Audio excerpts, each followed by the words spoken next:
Zoti Soko, ju jeni më afër medias, afër një analisti e ditë, por keni marrë dhe me politikën e ditë, por kjo ndihmon shumë për pyetjen që unë do t'ju drejtoj.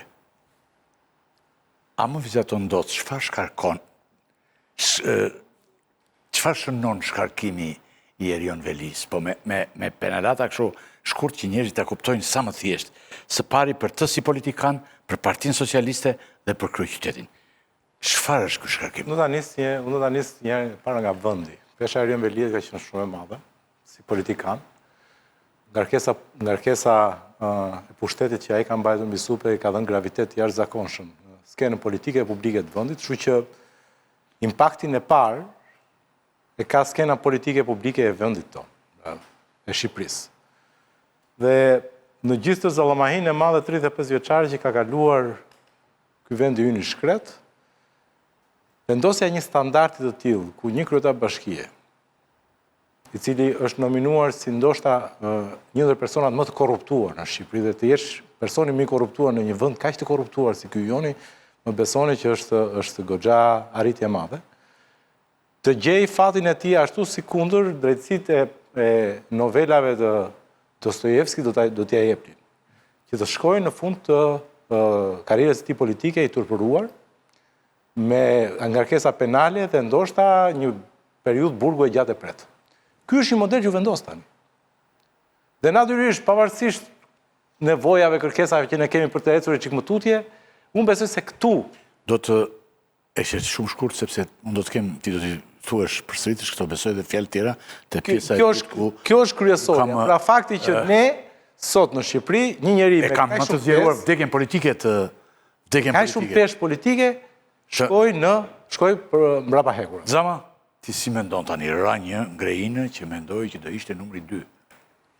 Do me thënë do vinte ky. Që mendoj, po... Dhe ai kishte menduar, po ai thoshte erdha. Dhe njerëz që rinin afër ti, më kujt biznesmen tani që bën gazetarë e kështu. Thoshin tani nuk kemi më zëvendës në kryetar, thoshin dëgjoja unë, po jemi zëvendës kryeministra. Ne. Hanin kështu për shumë gjëra, peshkurina gjëra, edhe diskutonin këto gjëra. Shkarkimi ishte funerali politik i zotit Velia, i zotit Rakipi, është shumë e qartë kjo. Kështu që këtu mbyllet, nuk ka më rritim të Erion Velia. Një model bastard në mënyrën e qeverisjes, ku nëse më përpara kishim dëgjuar për korrupsion në përqindje, 10%, 20%, të Bashkia e Tiranës pam një korrupsion edhe në nivelin 100% si që ishte ai me skemën 5D. Por po të shohim rrugtimin politik të Erion Veliajt, është një model që erdhën si disa të rinj të cilët kishin kauzën e demokracisë, të mirëqenie sociale, të shtetit të së drejtës, dhe atë që dha imazhi i personit i politikanit Erion Veliaj, ishte që ti gjërat nuk i merr dot vet, duke bërë protesta, duke sjell njerëz që të rrethojnë dhe frymëzohen nga idet e tua. Por është një pushtet që ta jep dikush tjetër. Dhe këtë pushtet që ju dha nga dikush tjetër, nga Partia Socialiste dhe Edi Rama, ai pushtet u shpërbë. Dhe këtë e vullosi edhe shkarkimi i zotit Veliaj, që Edi Rama ja dha pushtetin, Edi Rama sërish e shkarkoi, mblodhi këshilltarët antarët e Këshillit Bashkiak, jo këshilltarët. Ta jap, ta marr. Dhe i kërkoi shkarkimin e zotit Veliaj. Megjithatë, shpresoj, pavarësisht se ne që të gjithë duam drejtësi. Dhe s'pak duhet që prokuroria e posaçme të na japë përgjigje për shumë afera që janë bërë në shumë nivele të qeverisjes, por edhe në nivelin e pushtetit vendor, që është teatri kombëtar, që janë fondet e rindërtimit, janë miliona, qindra miliona euro abuzime atje. Janë njerëzit të cilëve ju janë prishur shtëpit. Pra, jo për korrupsionin e vogël dhe këtë e presim nga SPAK.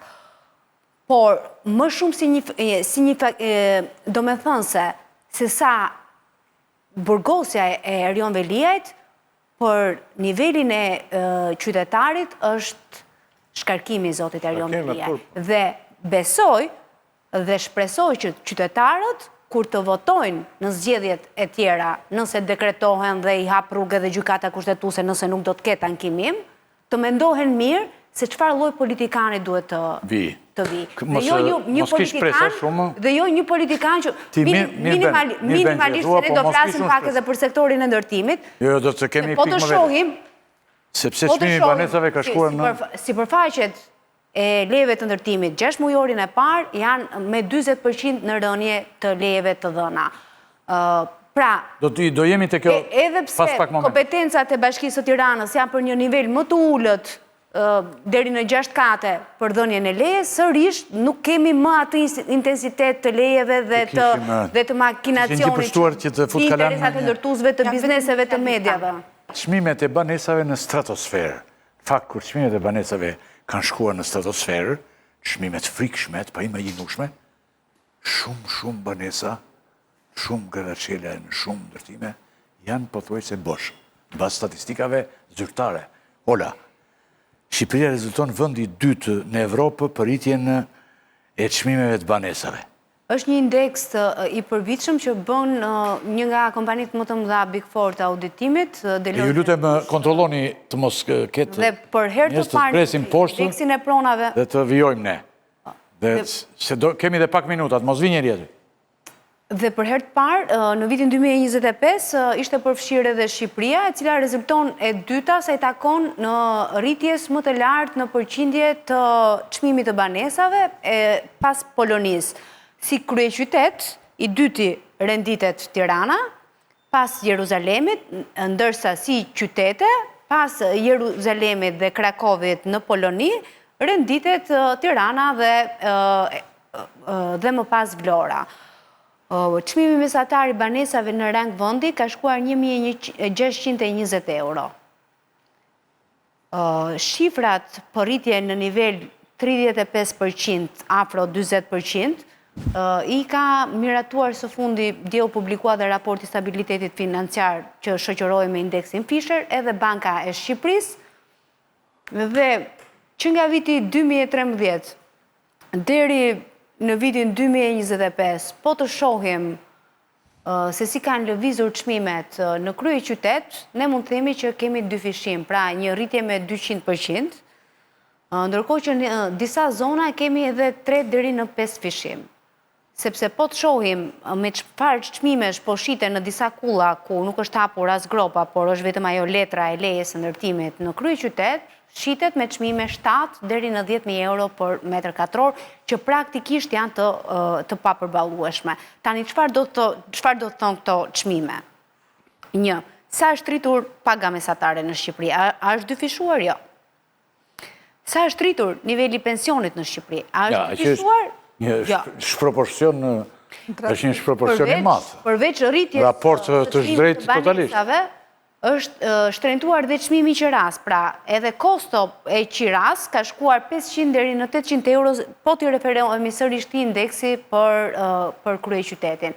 Pra, ne kemi një rritje ekonomike e cila nëse është reale, nuk është përndarë në mënyrë të barabartë dhe ka prodhuar rritje artificiale të çmimeve, por e ka bërë koston e jetesës së papërballueshme. Pra, nëse rritja e çmimit të banesave do ishte si rezultate i rritjes së zhvillimit ekonomik, atëherë ne do të kishim koston e këtyre banesave të përballueshme për të gjithë. Në fakt ka ndodhur deformim. Ose nuk ka patur rritje reale, ose shpërndarja e rritjes ekonomike ka qenë e pabarabartë dhe na është kthyer në një krizë sociale. Kjo është kryesorja, strehimi si problem sot në Shqipëri.